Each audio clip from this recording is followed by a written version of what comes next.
Tim medis Puskesmas Perlak Timur, Kabupaten Aceh Timur, Provinsi Aceh, membantu seorang pengungsi imigran Rohingya yang melahirkan di Puskesmas setempat. Muhammad Nawi, 30 tahun, petugas IOM Camp Pengungsi Rohingya, Senebuk Rawang, Perlak Timur, mengatakan etnis Rohingya yang melahirkan itu bernama Senowara. Ia melahirkan bayi laki-laki, kondisi bayi sehat dengan berat 3,2 kg dan tinggi 50 cm.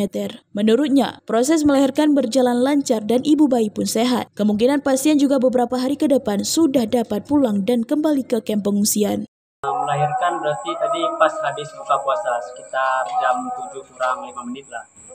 Kondisi bayi alhamdulillah baik, dan kondisi ibunya pun alhamdulillah baik. Ini sekarang masih ada dalam penanganan medis.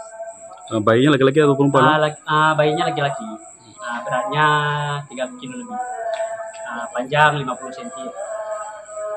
Selain itu, sebelumnya pada Januari lalu seorang imigran Rohingya atas nama Nur Begum, 27 tahun, juga melahirkan seorang bayi perempuan dengan berat 3,5 kg dan tinggi 50 cm.